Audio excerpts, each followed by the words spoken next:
मैं पंकज कुमार और ठीक आपने थंबनेल में देखा कूद जाओ। कहां कूद जाए सर? तो दोस्तों कूद जाओ का मतलब है एक छोटी सी चीज की जो लोग डायरेक्ट सेलिंग बिजनेस में आते हैं। बहुत सारे लोग प्रेजेंटेशन समझते हैं, मेरी पूरे वीडियो देखते हैं, लेकिन उसको समझ में नहीं आता है, समझ में नहीं आता और वो छोड़ देते हैं, प्रोजेक्ट में डिसीजन नहीं ले पाते हैं। दोस्तों एक छोटी सी स्टोरी मैं बताना चाहूंगा कि डायरेक्ट सेलिंग बिजनेस में सब लोग नहीं आ पाते क्योंकि ऊपर वाले की भी मर्जी होती है। यहां पर वही लोग आ पाएंगे जो लोगों के अंदर और लोगों को हेल्प करने का एक एटीट्यूड होगा, हेल्प करने का भावना होगा, जो और लोगों का मदद करना चाहते हैं, ऐसे ही लोग इस बिजनेस में आ पाएंगे, तभी वो आगे बढ़ पाएंगे। दोस्तों एक छोटी सी स्टोरी है कि मेरे साथ बहुत सारे लोग इस प्रेजेंटेशन को सुनते हैं लेकिन एडमिशन नहीं करते हैं। मेरे साथ खुद जब मैं इस बिजनेस को सुनने के लिए गया था, मैं 4 दोस्त के साथ गया था, उनमें से मैं और एक दोस्त डिसीजन लिया, बाकी 2 दोस्त डिसीजन नहीं लिया। क्यों? क्योंकि वो कहीं कूद नहीं पाया, उसका भटक गया दिमाग, वो नकारात्मक लोगों के विचार में आ गए, इसीलिए वो भटक गया।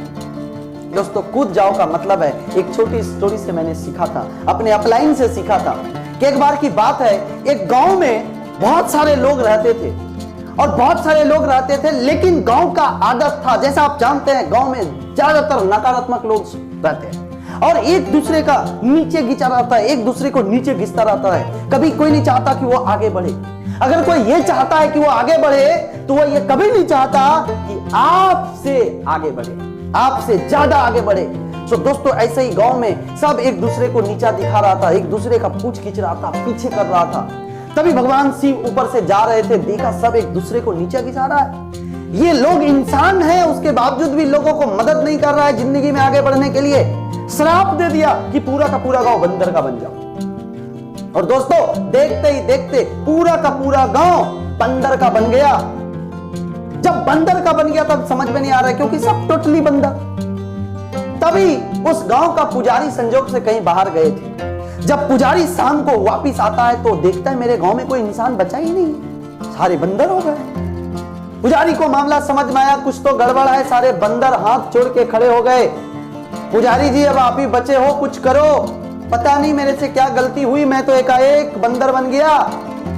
एक आकाशवाणी आवाज हुआ था लेकिन उसके बाद मैं बंदर बन गया। पुजारी जी को बहुत प्रार्थना किया, पुजारी कुछ करो। पुजारी जी बोले ठीक है मैं कुछ करता हूं। गए भगवान शिव के पास, प्रार्थना किया, गिड़गिड़ाया, एक मौका दीजिए, किसी तरीके से इन लोगों को इंसान बनने का एक मौका। दोस्तों वही एक मौका मिलता है इस बिजनेस में आने का, गोल्डन अपॉर्चुनिटी बार बार नहीं मिलता। बोलते ना बदनसीबी का दरवाजा बार बार खटखटाता है, नसीबी का दरवाजा एक बार टुन किया, पहचान पाए तो गुड, नहीं तो वेरी गुड, निकल जाएंगे। तो उसी बात जब वो गए पुजारी जी भगवान शिव के पास, प्रार्थना किया एक मौका दीजिए, तो प्रार्थना करने के बाद भगवान शिव प्रकट हुए और बोले एक मौका देंगे, एक मौका मात्र, 24 घंटे के अंदर में एक आकाशवाणी होगी और मैं उस आकाशवाणी में बोलूंगा कूद जाओ। जितने लोग कूद गए, जितने भी बंदर बने हैं ना अभी, वो अगर कूद गए तब तो वो इंसान बन जाएंगे और जो रह जाएंगे वो बंदर के बंदर ही रह जाएंगे। पुजारी जी आए और सभी बंदरों को बताया कि देखो भाई भगवान शिव से मुलाकात हुई, बड़ी विनती की मैंने, लेकिन एक मौका दिया है, बोला 24 घंटे के अंदर एक आकाशवाणी होगी और मैं बोलूंगा कूद जाओ। अगर यदि कोई कूद पाया तभी वो बन पाएगा। ध्यान से सुनना, वो कब होगी मुझे नहीं मालूम, लेकिन 24 घंटे में ही होगी। अगर आप कूद गए तो आप इंसान बन जाएंगे, अगर नहीं कूद गए तो आप बंदर के बंदर रह जाएंगे। तो सारे बंदर इकट्ठा हो गए एक पोखर के पास, एक तालाब थी, उस तालाब में सारे बंदर इकट्ठा हो गए कि यूं आकाशवाणी होए और हम कूद जाएं। अब जो जैसा आदमी था वो वैसा बंदर बना था, बूढ़ा आदमी बूढ़ा बंदर, जवान आदमी जवान बंदर, बच्चा आदमी बच्चा बंदर, जो जैसा था वैसा बना था। यूं सब खड़े हो गए एक साथ कि आकाशवाणी हो और मैं कूद जाऊं। तो दिन तय, तारीख सब तय हुआ, आकाशवाणी होने वाला है, सब लोग पहुंच गए।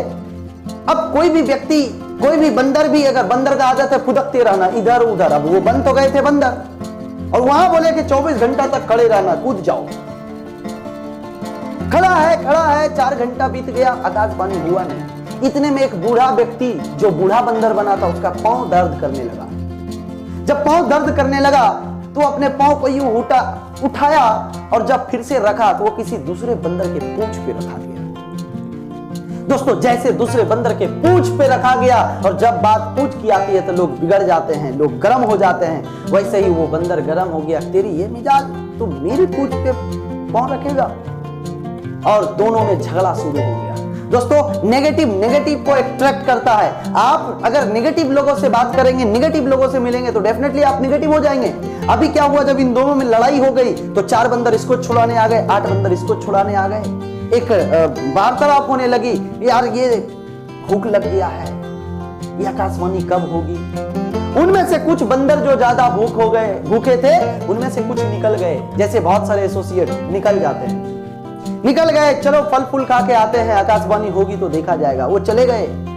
वो जाने के बाद 8 घंटे, 10 घंटे, 12 घंटे हो गए, अभी तक आकाशवाणी हुई नहीं है। अब बहुत सारे लोगों ने तो पुजारी को गालियां देना शुरू कर दिया, ये पुजारी जी मूर्ख बनाया हमें। जैसे आप में से बहुत सारे लोग को लगता है, जो नेगेटिव हो जाते हैं लोग, उनको लगता है यार मेरे अपलाइन ने मुझे मूर्ख बना दिया, फंसा दिया।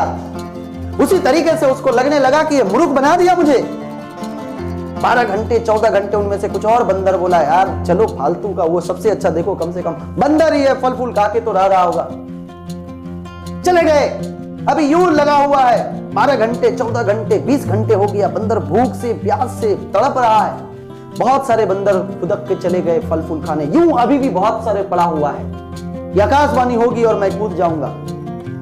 22 घंटे हो गए, 23 घंटे हो गए, सब एक दूसरे से बात कर रहा है। पुजारी जी बेवकूफ बना दिया हमें, अब तो हम इंसान बन नहीं पाएंगे, हम तो अब बंदर के बंदर रह जाएंगे। इससे अच्छा तो वो है, कम से कम चला गया, फल फूल खा के कुछ पेट तो भर रहा होगा। हम तो यूं एक साथ बिना हिले डोले पांव खड़े करके बैठे हैं कि कब आकाशवाणी हो और कूद जाऊं। सब एक दूसरे से बात हो रहा था, कब हम इंसान बन पाएंगे या नहीं बन पाएंगे, बन पाएंगे या नहीं बन पाएंगे। इतने में पानी से एक आवाज आता है, छपा। तो सभी को लगा यार कौन गिर गया, कौन गिर गया, कौन गिर गया। तो सामने से देखता है कि उस बीच पोखर में से एक सुंदर सा मुकुट पहन के सोने का आभूषण, एक प्योर राजकुमार जैसा फुल आभूषण पहन के निकल रहा है। सारे बंदर हाथ जोड़ के खड़े हो गए, भगवान आप आ गए, आप हमें अब इंसान बना दो। तो वो जवाब देता है कि भाई मैं कोई भगवान नहीं हूं, मैं तो वो पड़ोस का बंदर हूं। वो पड़ोस का इंसान जो बंदर हो गया था फिर से इंसान हो गया। सारे लोग अचंभित हो गए, यार तुम इंसान कैसे बन गए हो। बोले अभी आकाशवाणी हुई, तुमने सुना नहीं। बोला मैंने तो नहीं सुना। बोला यही तो गलती कर दी। दोस्तों, एक बार आकाशवाणी होती है, अगर आप सुन गए तो बहुत बढ़िया, नहीं तो भटकते रहिए। उसी तरीके से बिजनेस में एक बार मौका मिलता है बहुत सारे लोगों को।